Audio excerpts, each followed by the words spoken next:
The Infinitor merupakan sebuah donghua series bertemakan sebuah realitas game kematian bertahan hidup yang diciptakan oleh mereka yang disebut para dewa. Sedangkan para player yang diundang ke dalam game mengerikan tersebut merupakan kumpulan orang-orang yang sudah hampir menyerah menjalankan kehidupannya.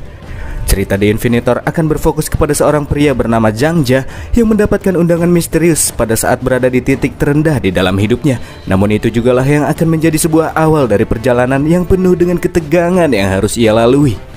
Sebelum masuk ke alurnya, saya sangat merekomendasikan untuk menonton video originalnya terlebih dahulu ya, di platform-platform yang sudah disediakan, karena alur ini mengandung full spoilers. Oke, lalu bagaimanakah keseruannya? Tanpa berlama-lama lagi, kita akan lanjut ke jalur ceritanya.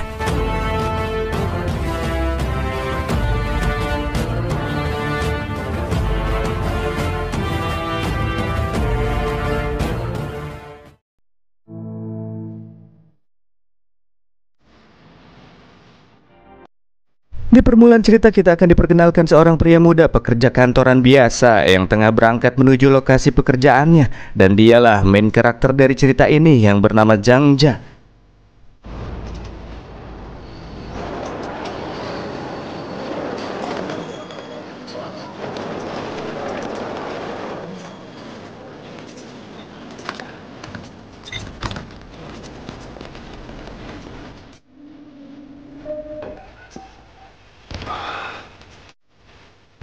Zhangja menjalani hari-harinya seperti biasa, bekerja di kantor pagi hari dan akan segera pulang ketika malam mulai menjelang seusai menunaikan tugasnya.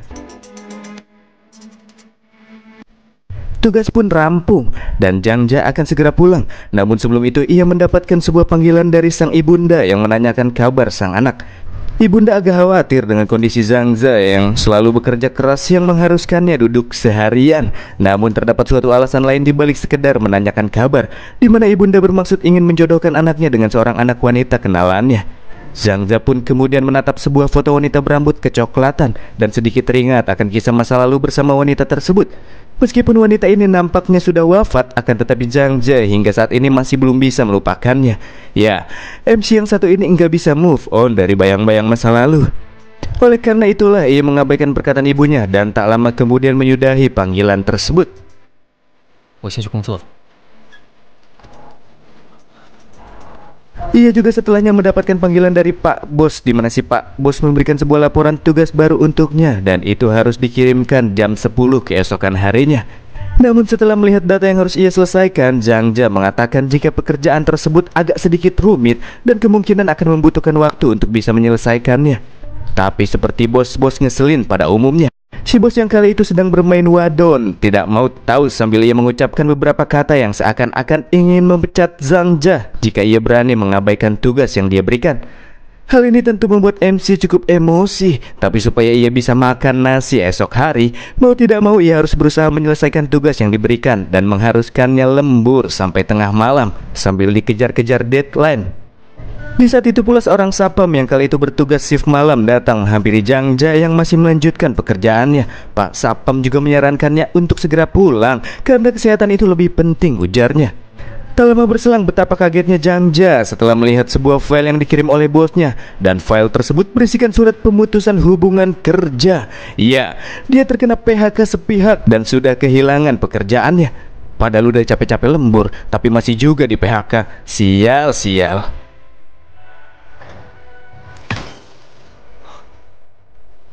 Kini yang tersisa hanyalah sebuah foto kenang-kenangan wanitanya yang di bagian belakangnya tertulis apabila Zhangja harus terus hidup demi sang wanita. Sedikit kalimat ini membuatnya mencoba untuk tetap tenang meskipun ia sedang dalam keadaan yang terpuruk.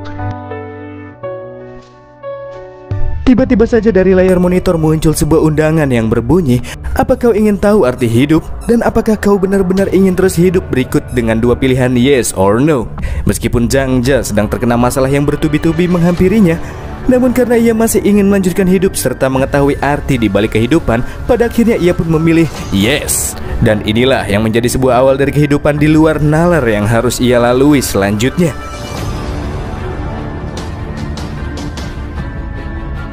Zhangja tiba-tiba saja terperosok ke dalam suatu dimensi yang sangat-sangat berbeda. Ia dihadapkan dengan sebuah entitas makhluk bertentakel mengerikan dan dilanjutkan dengan kehancuran bangunan-bangunan pencakar langit.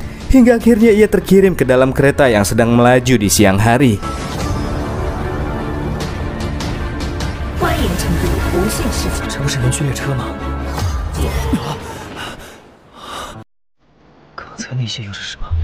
Zhangja merasa begitu kebingungan mengapa ia kini berada di dalam kereta, apalagi sebelumnya sudah tengah malam, tapi kenapa sekarang malah siang hari? Faktanya bukan hanya dirinya seorang yang terdampar di tempat tersebut, ada pula beberapa orang tak dikenal di sana yang juga merasa kebingungan sama seperti Zhangja. Dan anehnya lagi, sama sekali tidak terdapat sinyal terhubung di ponsel mereka, dan bahkan di lengan setiap orang sudah terdapat gelang arloji hitam misterius yang entah berasal dari mana. 这什么意思？你们是谁？ Tak lama berselang muncul pula kilauan cahaya biru keunguan yang mulai mengeluarkan suara-suara. Dari semua orang yang ada di sana, hanya si paman-paman saja yang mengetahui kondisi dari situasi aneh yang kini terjadi. Si paman ini menjelaskan apabila gelang arloji yang terdapat di tangan setiap orang merupakan sebuah terminal khusus yang terhubung ke otak dan jantung mereka. Dan suara-suara yang berasal dari kilauan cahaya keunguan tersebut berisikan informasi yang nantinya akan langsung terhubung ke otak. Namun dari arah lain, seorang pria berandalan nampaknya sama sekali tidak mempercayai perkataan si paman. Menurutnya, segala hal yang terjadi di sini hanyalah sekedar konten-konten prank saja yang kerap kali muncul di TV-TV dan mereka ikut terseret di dalamnya. 这是什么真人秀、整蛊节目吧？哎，导演，给我个特写，好啊！ Ia juga kemudian mencoba menggoda wanita belia yang mengenakan seragam sekolah. Namun sebelum ia melakukan tindak pelecehan, Zhangja menghentikannya.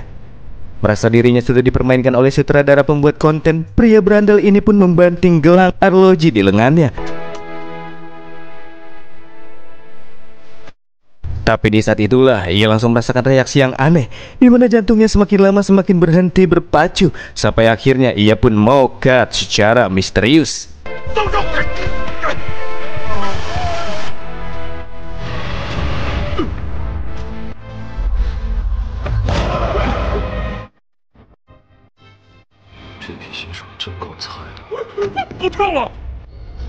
Si gendut yang merasa panik pun mulai menggila dan mencoba membuka pintu kereta. Zhangja yang niat hati ingin menenangkan dirinya pun malah terkena amukan dari kegilaan pria gendut tersebut, hingga situasi pun semakin keruh dibuatnya.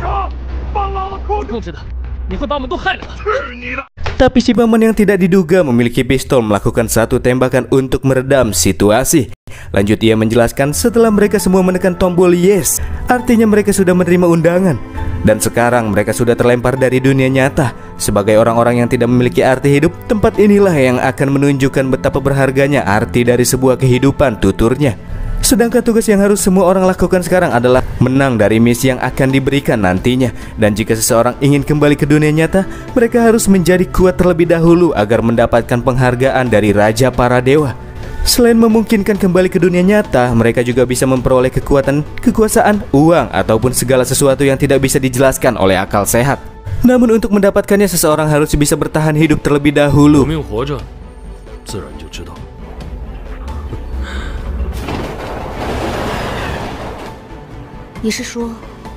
Dan setelah situasinya tenang, wanita rambut merah pun mengatakan semua yang terjadi ini bagaikan sebuah game, namun memiliki resiko yang sangat tinggi, yaitu kematian. Dan manusia yang mendapatkan undangan layaknya player yang memainkan game kematian tersebut. Si paman yang tidak kaget dengan situasi ini, ternyata ini merupakan dunia keempat yang sudah ia jamahi sebagai seorang player. Dan di saat ia menyelesaikan satu game dalam satu dunia, ia menggunakan poin yang ia dapatkan untuk ditukar dengan barang-barang yang berguna. Contohnya Desert Eagle miliknya dengan peluru yang tidak terbatas. Sedangkan misi yang harus mereka tunaikan nantinya akan diinformasikan oleh Raja para Dewa melalui otak mereka. Dan kemudian agar saling mengenal satu sama lain, semuanya pun memperkenalkan dirinya masing-masing. Si paman bernama Zhang Ji, si rambut merah Zhen Lan penulis, Li Hongyi mahasiswa, si gendut pengusaha, Bibilan yang terkirim di saat menelpon anaknya, Zhangja main karakter. Dan di saat wanita berseragam ingin memperkenalkan diri, tiba-tiba saja terjadilah guncangan yang cukup terasa.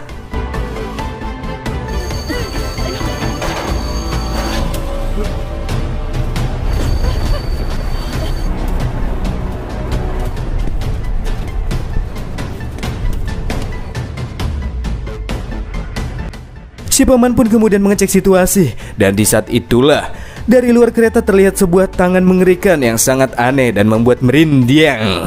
Diikuti dengan terdengarnya suara di otak mereka yang memberikan sebuah misi untuk menyelesaikan dunia game kematian ini, di mana mereka harus mencari tempat yang aman dan bertahan selama 5 jam ke depan menunggu tim penyelamat datang. Karena telah terjadi suatu masalah besar yang berkaitan dengan kecelakaan di dalam sebuah penelitian dari perusahaan teknologi besar. Semua orang pun masih bingung karena misi yang diberikan masih belum begitu jelas. Mereka sama sekali tidak tahu memangnya harus bertahan dari apa. Tapi yang jelas itu bukanlah hal yang baik-baik saja. 说要我们坚持5小时。重大事故，什么意思？ Menurut si paman ini merupakan misi dengan kesulitan yang tidak begitu tinggi. Tapi karena sebagian besar player hanyalah pemula, maka yang tersisa pada akhirnya mungkin tidak lebih dari 0, ucapnya yang agak menakut-nakuti. Si gendut yang kembali bertindak konyol setelah mendengar misi dari game kematian pun menendang pintu kereta dan membuatnya hampir saja terjatuh. Dan di saat itulah ia melihat makhluk mengerikan yang hinggap di atas kereta. Mereka merupakan para manusia-manusia yang terinfeksi, sebut saja infected. Dan merekalah ancaman terbesar yang mengharuskan semua orang untuk tetap bertahan hidup selama 5 jam ke depan. Jika tertangkap oleh mereka, maka habislah. Tentunya hal ini memaksa mereka semua untuk melawan dan bertarung agar tetap bertahan hidup. Zhang Za yang dengan cepat beradaptasi dengan situasi mengambil apar untuk membantu si paman agar para infected tidak masuk ke dalam kereta.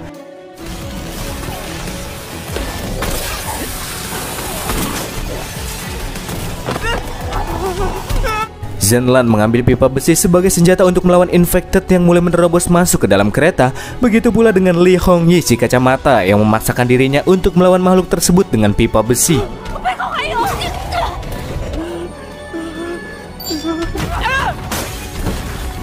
Di arah lain, anak berseragam yang sepertinya ingin melawan balik dengan senjata rahasianya berhenti bertindak karena si paman menyelamatkannya terlebih dahulu. Nampaknya anak ini merupakan player veteran yang menyembunyikan dirinya. Sementara itu si gendut yang konyol dan arogan ini melakukan apapun untuk membuat dirinya selamat dari terkaman para infected. Ia memanfaatkan bibilan sebagai tamengnya. Tapi untungnya ada Zhang Za yang datang menolong. Ya, si gendut ini cuma menjadi beban saja dan dia sama sekali tidak ikut melawan para infected. Dan pertarungan di dalam kereta pun terus berlanjut. 这些怪物可不会停下，你松手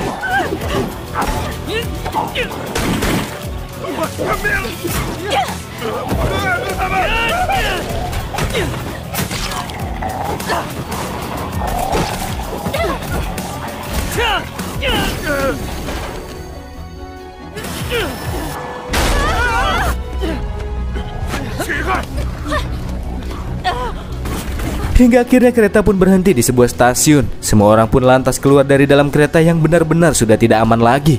Dan karena tidak memiliki arah yang dituju, Zhang Za kemudian menyarankan mereka untuk pergi ke gedung tempatnya bekerja yang lokasinya tak jauh dari sana sebagai tempat untuk berlindung. Di tengah-tengah pelarian mereka, para infected yang tersebar di seluruh penjuru kota pun mulai mengikuti dari arah belakang.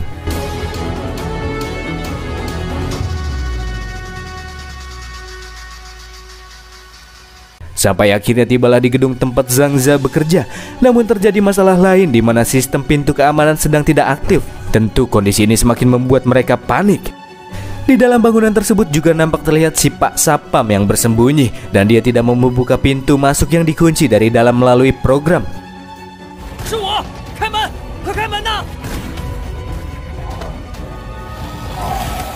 哎，别开枪，打坏了就关不上了。 Karena situasi semakin mendesak, si paman pun menodongkan pistolnya ke arah pintu. Dan jika Pak Sapam tidak mau membuka pintunya, maka ia akan menghancurkannya. Khawatir apabila pintu tersebut akan rusak dan tidak bisa menahan para infected, pada akhirnya si Sapam pun mengaktifkan program keamanan. Dan setelah Zhang Za melakukan verifikasi wajah, pintu pun terbuka. Si gendut kampret yang masuk pertama malah menutup pintunya. Jadi mau tak mau Zhang Za harus menahannya, diikuti dengan semua orang yang mulai masuk satu persatu untuk mengamankan diri. Kecuali si Bibilan yang malah sibuk nyari-nyari ponselnya yang hilang entah kemana. Padahal situasinya benar-benar kritis. Karena kelakuannya inilah si Bibi harus menjadi santapan para infected.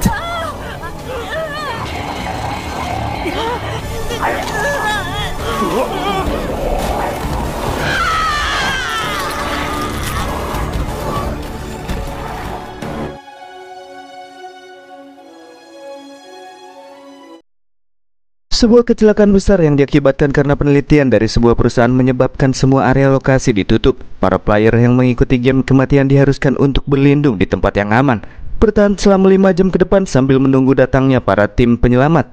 Mereka juga diharuskan untuk melindungi rencana es yang masih belum diketahui. Itulah isi dari quest yang harus diselesaikan kali ini. Nampak terlihat Bibilan yang akhirnya sudah menemukan ponselnya, tapi di sini dia sudah menjadi sosok yang benar-benar berbeda dari sebelumnya. 2 jam pun telah terlewati. Para player yang mengikuti game horor tersebut masih terus bersembunyi di dalam bangunan tempat di mana Zhang Ze bekerja sebelumnya. Mereka kini terjebak dan tidak ada satupun alat komunikasi yang bisa dipergunakan. Fakta ini kembali membuat si gendut jatuh ke dalam kegilaannya. Ia marah-marah nggak jelas dan mulai menggertak setiap orang yang terlalu lama menatapnya.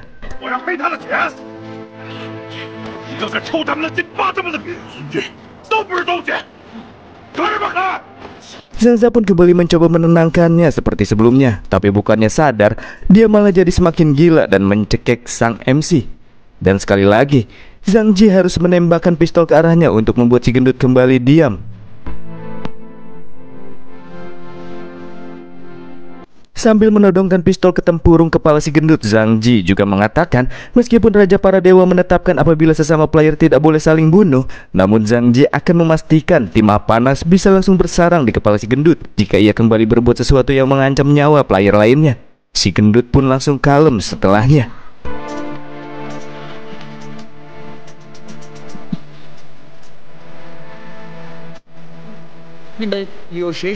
Masih tersisa waktu 3 jam lagi sebelum tim penyelamat tiba. Akan tetapi para infected yang datang berbondong-bondong hanya butuh sedikit usaha lagi untuk dapat mendobrak masuk ke dalam bangunan tersebut. Hal ini membuat Li Hongyi si kacamata mewek sambil memanggil nama ibunya. Di lain hal menurut Zenlan, dengan kondisi seperti ini maka tim regu penyelamat seharusnya datang dengan menggunakan helikopter. Jadi agar bisa diselamatkan, mereka harus pergi ke atap supaya mudah untuk bisa ditemukan. Selain itu di atap juga dirasakan mudah mempertahankan diri sambil mengulur waktu yang tersisa. Zhang Ze kemudian menyapa si Sapam yang masih satu korporasi dengannya. Namun anehnya si Sapam malah sama sekali tidak mengenal Zhang Ze. Zhang Ze di sini bertanya apakah si Sapam juga diundang oleh Raja Para Dewa. Namun Pak Sapam sama sekali tidak mengerti apa yang diucapkan oleh sang MC. Di saat itu pula arloji pun berbunyi. Zhang Ze pun langsung tersetrum sampai harus tergeletak di atas lantai. Dan dari ucapan Zhang Ji akhirnya didapati setruman tersebut merupakan peringatan yang diberikan karena Zhang Ze mencoba memberitahu Raja Para Dewa kepada seorang NPC. Dan ya, nyatanya si Sapam bukanlah seorang player dan dia sama sekali berbeda dengan Pak Sapam yang dikenal oleh MC di dunia nyata.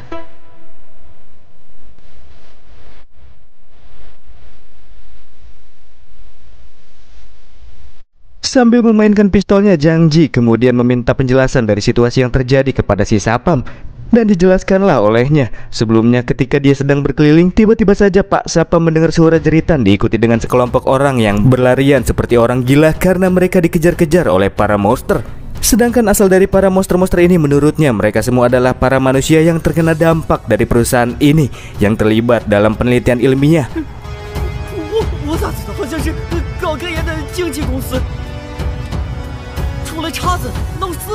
Zenlan juga sempat bertanya apakah yang dimaksud dengan rencana es kepada si Sapam. Namun Pak Sapam bilang tidak tahu menahu akan hal tersebut. Padahal dari gerak-gerik yang ia tunjukkan jelas dia sudah berbohong. Dan karena para infected hampir menerobos masuk pintu, pada akhirnya mereka semua pun akan pergi ke atap terlebih dahulu dengan menggunakan lift yang terdapat di sana.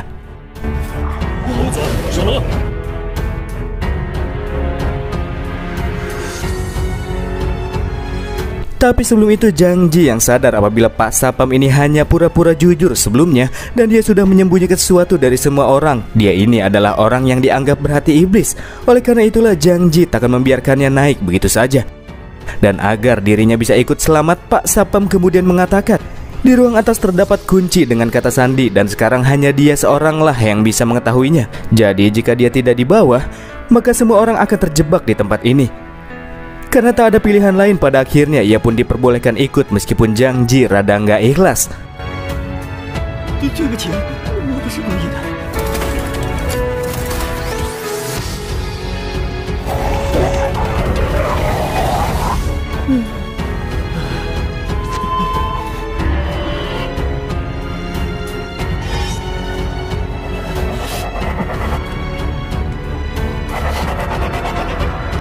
Setelah liftnya mulai naik, anak berseragam sekolah pun mengatakan bahwa sesuatu akan segera datang. Dan ya, apa yang dimaksud olehnya adalah para infected yang sudah berhasil menerobos masuk dan kali ini sedang memanjat lift menuju ke arah mereka. Dan sialnya lagi, lift yang mereka tumpangi tiba-tiba saja mengalami suatu kendala dan langsung berhenti beroperasi sebelum mereka tiba di atap. 给我停下来！我要……你他妈安静点！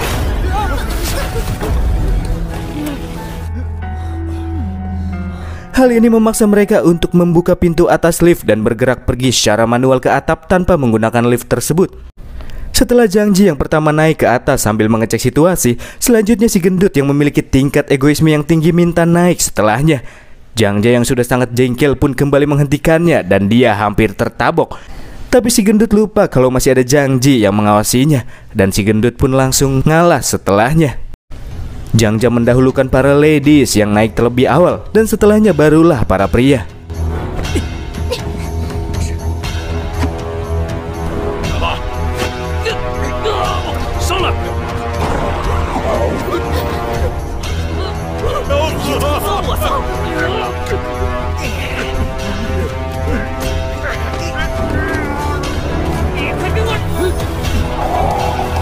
Hingga akhirnya kini hanya tinggal Zhang Ji dan Hong Yi yang masih belum naik ke atas.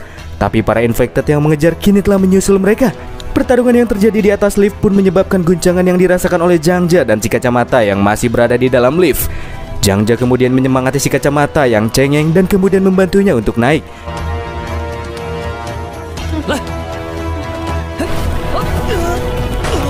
Hingga akhirnya kini hanya tinggal ia saja seorang diri di sana.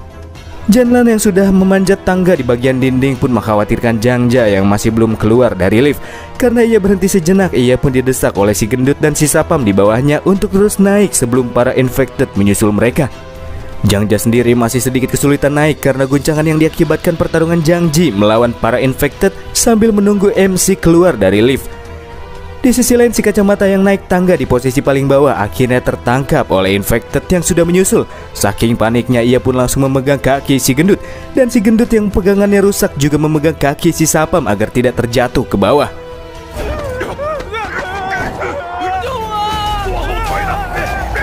Situasi pun semakin menegangkan karena para infected yang bisa memanjat seperti laba-laba telah sampai di dekat mereka. Infected lain yang juga berhasil menerobos masuk ke dalam lift, satu persatu dari mereka pun mulai masuk ke dalamnya dan mengincar Zhang Ji yang masih berada di dalamnya.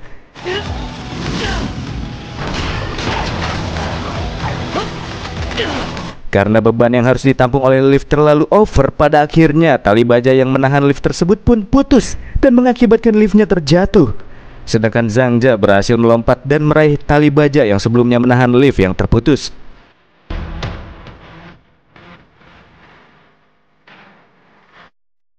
Li Hongyi yang sudah ditangkap oleh banyak infected pun masih menggenggam kaki si gendut. Dan karena ia cukup kesal dengan si gendut, ia pun menggigit kakinya. Si gendut juga masih menahan kaki Pak Sapam. Hingga akhirnya ketiganya pun terjatuh karena Pak Sapam tidak kuat lagi menahan beban yang terlalu berat. Dari ketiga orang yang terjatuh, Zhang Ji hanya bisa menangkap si Sapam. Di sini Pak Sapam yang menyadari apabila Zhang Ji terluka oleh infected mendiagnosa apabila Zhang Ji sudah terinfeksi. Jadi Zhang Ji harus menyelamatkannya karena hanya si Sapam inilah yang mengetahui cara untuk menghilangkan efek dari infeksi tersebut. Hal ini membuat Zhang Ji tidak mempunyai pilihan lain selain menolongnya.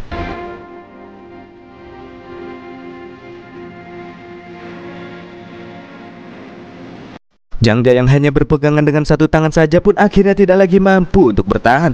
Tapi sebelum keduanya jatuh, Zhang Ji menangkapnya dan melakukan gerakan ayunan untuk bisa meraih tangga di sisi dinding. Janlan yang pada akhirnya juga terkejar oleh para infected mendapatkan bantuan dari bocah berseragam yang tanpa diduga-duga ia bisa dengan mudah mencerot-cerotkan beberapa infected dengan kemampuan bertarungnya.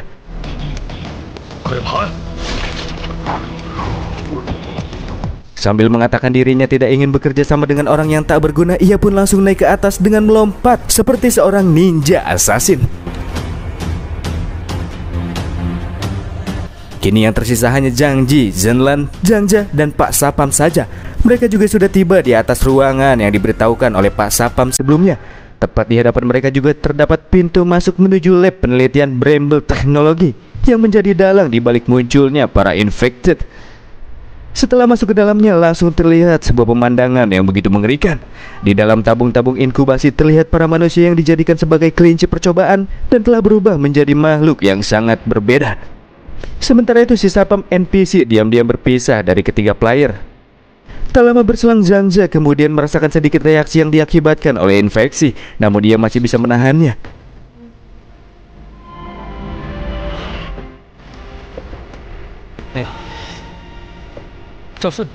Di sini Zhang Ji mengira jika itu dikarenakan lengan Zhang Jia yang keseleo pada saat insiden sebelumnya. Jadi dia sedikit melakukan keretak abal-abal agar keseleonya sembuh.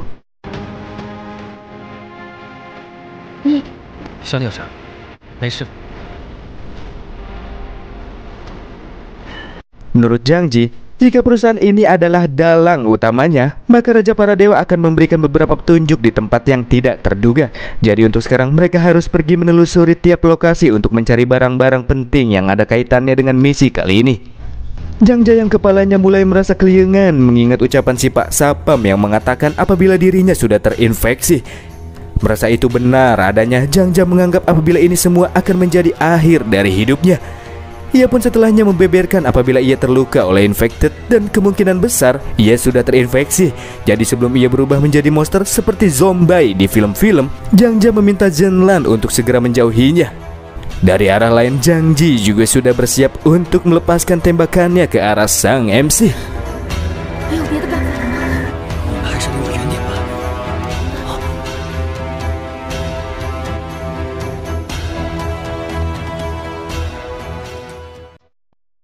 Sebelum Zhang Ji melepaskan tembakannya, Zhen Lan menghentikan paman-paman tersebut. Sebab dalam hal ini Zhang Jia masih belum sepenuhnya berubah menjadi infected. Membunuh player lain juga tidak diperbolehkan oleh para dewa.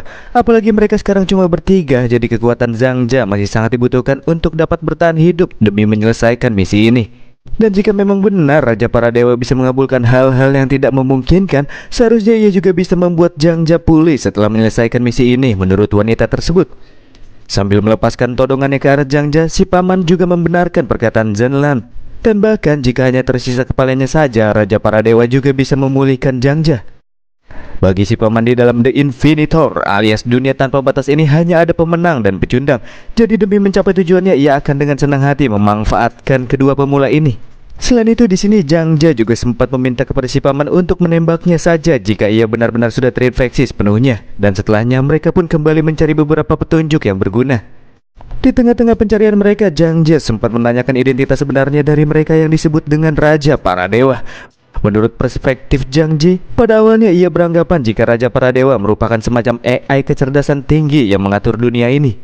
Namun setelah Zhang Ji menyelesaikan beberapa game, pandangannya langsung berubah total, di mana Raja Para Dewa ini nyatanya merupakan suatu entitas yang menganggap manusia layaknya seperti serangga, dan para manusia yang menjadi player untuk berjuang hidup dan mati hanya menjadi tontonan yang menarik bagi mereka.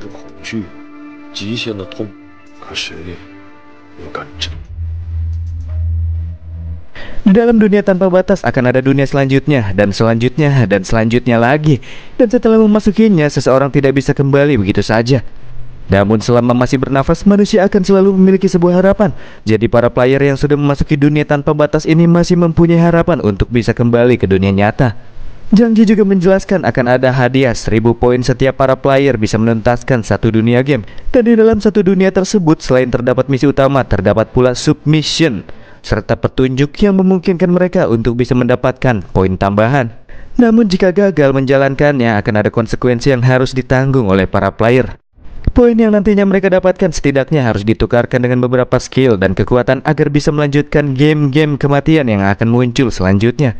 Sedangkan untuk kembali ke dunia nyata, mereka harus menukarkan 50.000 poin, yang artinya para player mesti menuntaskan 50 dunia yang berbeda. Tapi itu hanyalah hitungan yang kasar saja, karena masih ada submission yang juga memberikan poin cukup banyak setelah mendapatkannya. Di dalam pencariannya, Zhen Lan menemukan sebuah buku dengan tulisan-tulisan bahasa asing. Namun setelah melihatnya sebentar, Zhen Lan bisa langsung memahaminya. Menurut Zhang Ji, hal ini merupakan kemampuan memahami bahasa asing yang wanita tersebut dapatkan di dunia ini.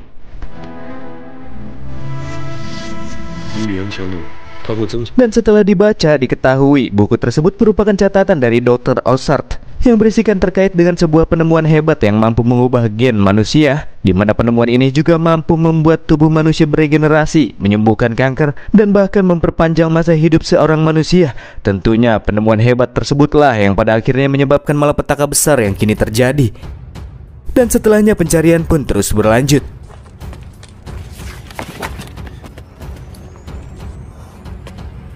Zhang Jia di sini menemukan sebuah laptop dengan program yang terkunci.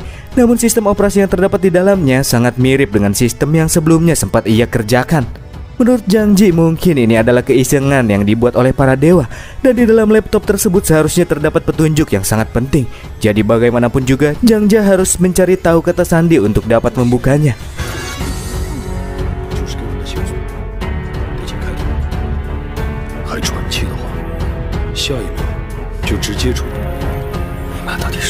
Zhang Jia yang mencoba berbagai macam sandi dan terus mengingat hal-hal yang penting, pada akhirnya bisa mendapatkan kata sandi yang cocok. Di dalam laptop tersebut terdapat sebuah video yang setelah diputar tiba-tiba saja terjadi glitch.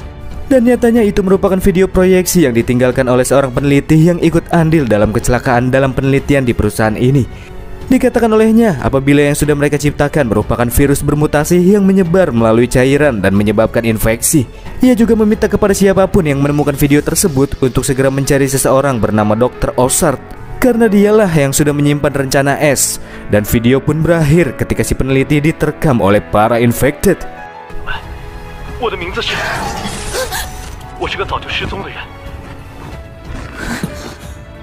Kini hanya tersisa setengah jam lagi sebelum tim penyelamat tiba. Selama itulah Zhang Jia harus bertahan dari infeksi yang sudah terasa hampir menyebar ke seluruh bagian tubuhnya. Karena itu pula mereka tidak boleh diam saja dan harus mencari pintu ke atap karena lift sudah tidak lagi bisa digunakan.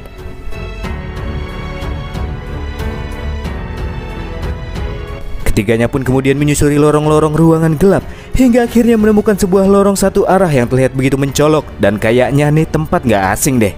Setelah melihat lorong nyala tersebut, Zhang Jia mendapatkan penglihatan-penglihatan yang aneh dengan terlihatnya 2 ekor infected yang sudah tewas. Itu adalah penglihatan aneh namun terasa sangat nyata.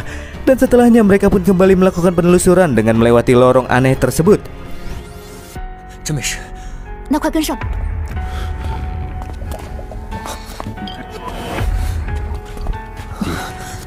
Tak lama setelahnya ketiganya juga menemukan sebuah pintu yang di dalamnya terdapat tangga manual untuk bisa naik ke atap. Dan ya, ada seseorang dari dalam yang melemparkan bom kimia. Tapi untunglah Zhang Jia dengan sigap berhasil menghalaunya.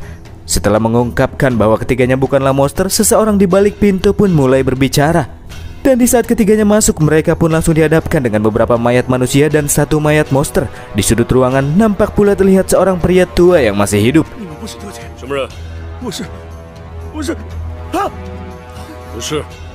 Dia memperkenalkan bahwa dirinya merupakan peneliti yang sangat penting. Oleh karena itulah mereka harus menolongnya. Tapi tidak semudah itu, Ferguson. Zhang Jia kembali menodongkan pistolnya dan menyuruh pria tua tersebut berbicara dengan jelas. Tapi di saat yang bersamaan dari arah lain terdengar suara-suara yang mengerikan. Dan ya,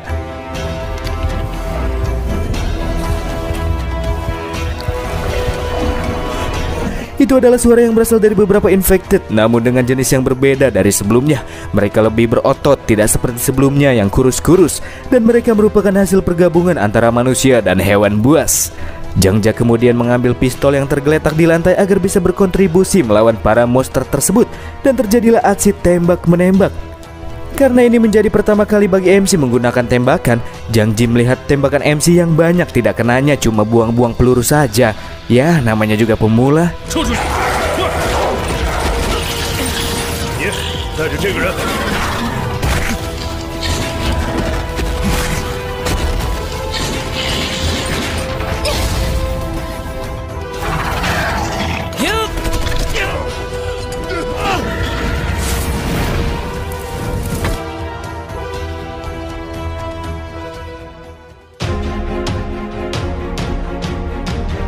Di tempat lain, si Sapam yang berpisah dengan para player terlihat sedang sibuk mencari sesuatu. Apakah yang sedang dia cari?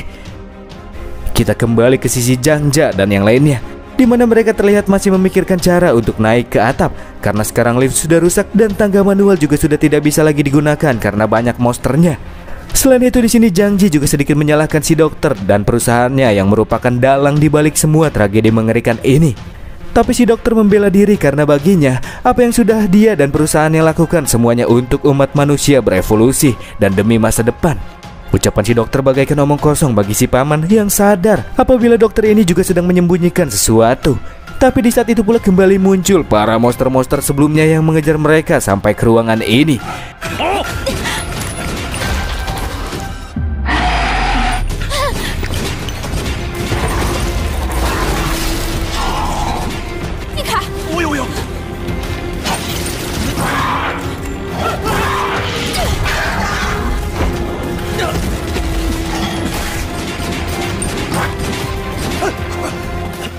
Sebelum menutup ruangan yang berisikan para monster, Zhang Ji meminta dokter untuk mengeluarkan bom kimia dan melemparnya setelah mendengar aba-aba darinya. Dan itu adalah bom kimia terakhir yang si dokter miliki.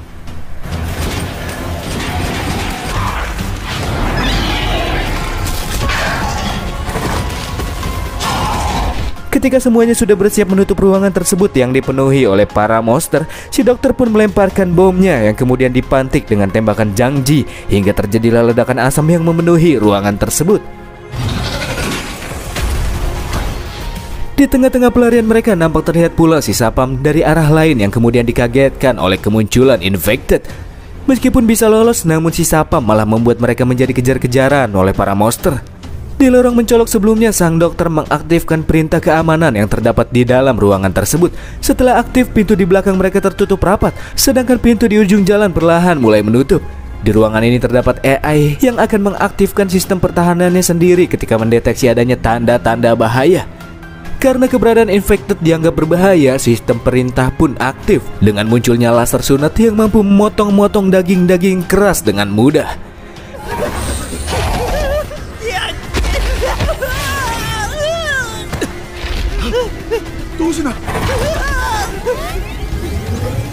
Pak dokter yang terlihat sedang kehilangan sesuatu melihat ke arah lorong dan menemukan sebuah box yang sedang ia cari-cari yang nyatanya itu terjatuh di tengah-tengah lorong.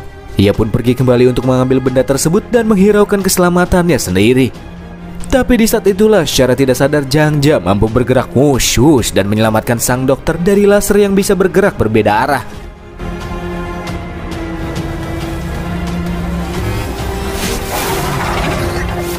Namun tidak sampai di situ saja, laser sunat yang masih belum puas memotong-motong para monster kembali muncul dan yang kali ini sangat mustahil untuk bisa dihindari.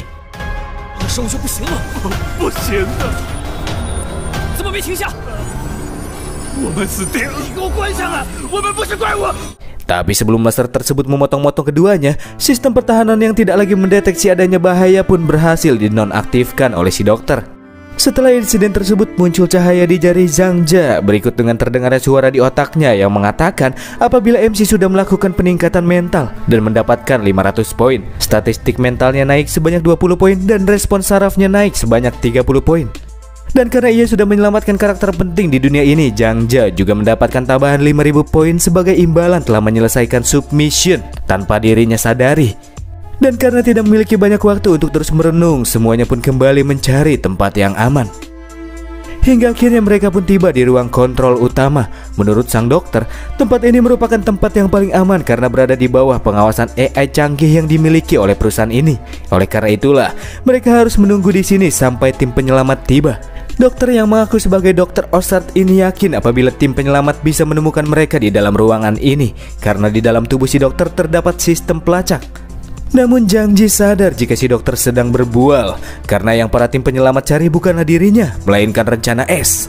Setelah melihat sang dokter yang lebih mementingkan box yang ia bawa daripada nyawanya sendiri, membuat ketiga player yakin jika box tersebut merupakan sesuatu yang dikatakan sebagai rencana S. Zenlan mengatakan bahwa mereka ini bukan orang jahat dan mereka hanya ingin mengetahui kebenaran dari semua yang terjadi. Di saat yang sama, jam arloji ketiganya pun berbunyi dan memberikan misi utama yang mengharuskan mereka untuk mengawal rencana S. Dan jika berhasil menjalankannya, mereka akan mendapatkan imbalan hadiah 2000 poin.